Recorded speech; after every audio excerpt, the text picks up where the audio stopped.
Hello friends, welcome to T and C academy. दोस्तों, स्वागत है आप सबका हमारे YouTube channel T and C academy में।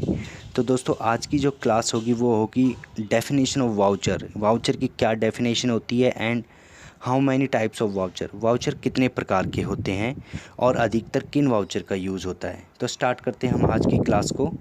तो बात कर रहे थे हम सबसे पहले डेफिनेशन ऑफ वाउचर की। व्हाट इज़ वाउचर, वाउचर क्या होता है। तो दोस्तों, वाउचर की जो डेफिनेशन है वो है a voucher is a certificate or document that earlier allow you to purchase something or prove that you paid for something. कि कोई एक ऐसा डॉक्यूमेंट जिस पर कोई भी चीज़ को परचेज़ करने का डिटेल लिखा हो, वो हमारा वाउचर कहलाता है। ठीक है दोस्तों, तो वाउचर की डेफिनेशन ये होगी। अब बात करते हैं हमारे सेकंड क्वेश्चन की। जो सेकंड क्वेश्चन है, how many type of voucher, कि वाउचर कितने प्रकार के होते हैं। ठीक है दोस्तों, तो वाउचर होते हैं हमारे 22 प्रकार के। There are 22 types of voucher but mostly use of 8 voucher.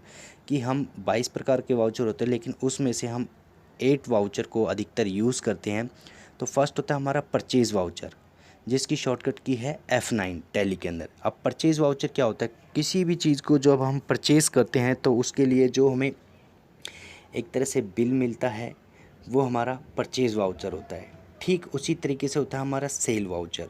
Cell voucher क्या होता है, जब हम कोई भी चीज़ को सेल करते हैं, बेचते हैं, तो सामने वाले कस्टमर को एक वाउचर देते हैं, एक बिल देते हैं, उसे बोलते हैं सेल वाउचर। अब इसकी टैली में जब एंट्री करते हैं तो सेल वाउचर वाली एंट्री करते हैं। इसके लिए F8 हमारी शॉर्टकट की होती है। F8 दबाओगे टैली में तो सेल वाउचर खुलेगा। ठीक इसी प्रकार से आप F5 दबाओगे तो पेमेंट वाउचर खुलेगा। पेमेंट वाउचर क्या होता है, जब हम किसी को भी पेमेंट करते हैं तो साथ में उसको एक वाउचर देते हैं, जो एक तरह से प्रूफ होता है कि आपने हमें ये पेमेंट किया है। उसमें पेमेंट अमाउंट लिखा होता है, डेट लिखा होता है और उसका नाम लिखा होता है जिसको हमने पेमेंट किया। ठीक इसी तरीके से होता है रिसिप्ट्स वाउचर। रिसिप्ट्स वाउचर क्या होता है, जब भी हम किसी से पेमेंट कोई रिसीव करते हैं, प्राप्त करते हैं, तो बदले में उसको वाउचर देते हैं। उसमें भी सेम इसी तरह की डिटेल लिखी होती है कि आपने किस से कितना पैसा रिसीव करा है और उसका नाम लिखा होता है जिससे आपने पैसा रिसीव किया है। इसकी शॉर्टकट की होती है F6 टैली के अंदर। अब होता है कॉन्ट्रा वाउचर। कॉन्ट्रा वाउचर क्या होता है दोस्तों,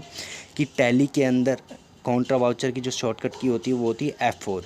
और ये बैंक में जब आप कैश जमा करवाते हो या फिर निकलवाते हो तो इसमें कॉन्ट्रा वाउचर का यूज़ होता है। और एक बैंक से दूसरे बैंक में पैसा ट्रांसफ़र करते हो तो भी कॉन्ट्रा वाउचर का यूज़ करते हैं। अब बात करते हैं डेबिट नोट, जो कि परचेज़ रिटर्न है। जब हम किसी भी चीज़ को परचेज़ करके उसे वापस रिटर्न करते हैं तो एक डेबिट नोट भी जारी करते हैं, जो कि इस चीज़ का प्रूफ होता है कि आपने कितना माल वापस रिटर्न कर दिया है सेल्समैन को। ठीक है, जिसकी शॉर्टकट की होती है Ctrl+F9। ठीक है, इसी प्रकार से क्रेडिट नोट होता है, जस्ट इसका अपोजिट, जो कि होता है सेल्स रिटर्न। जब हम किसी को कोई माल सेल करते हैं और सामने वाली पार्टी हमें वापस दे देती है तो उसे बोलते हैं सेल्स रिटर्न, जो कि होता है Ctrl+F8। ठीक है दोस्तों, तो ये होती है क्रेडिट नोट की शॉर्टकट की टैली के अंदर। अब आती है जनरल वाउचर। जनरल वाउचर की शॉर्टकट की होती है F7, जो कि टैली के अंदर जब हम एंट्री करते हैं तो F7 प्रेस करते हैं तो जनरल वाउचर खुलता है। ठीक है दोस्तों, तो जनरल वाउचर होता क्या है, बेसिकली जनरल वाउचर ये होता है कि जब भी कोई एंट्री कहीं नहीं होती तो जनरल वाउचर में होती है।